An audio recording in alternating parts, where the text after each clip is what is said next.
Şın Müslüman bulayım deysen, eğer de bulsa dilek, Müslümanğa birinci şart imanlı bulu gerek.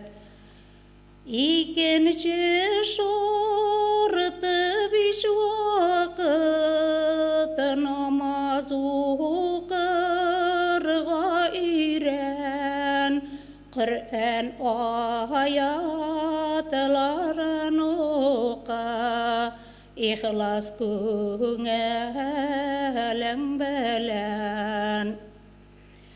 Üçüncüsü her bir yılda bir ay roza tutu, köngülüne saflandırıp, kalbine pak itu.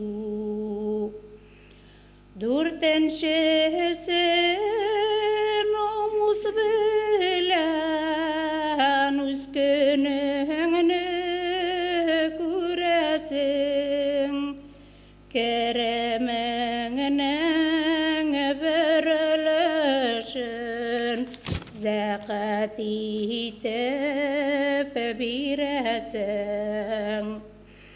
Beşincisi gücün yetse hoş seferi kılasın, mene şularını ötesin, şın Müslüman bulasın.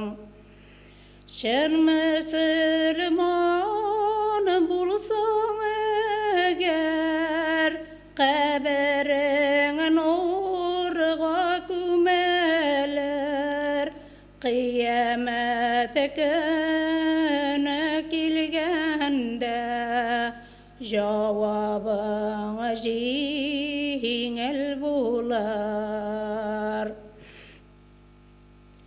Kardeşlerim size sizme ağır günler kilesin, fani dünyanı kaldırıp jirastına gitesin. Jirastına gitu bilen dilge kilesi biz bar, dünyada kılgan işlerge cevap biresi biz bar. İzgi yolga yoldaş bulik, yaman yolga yolgmik, bu dünyada konakına bulavazını anlatmik.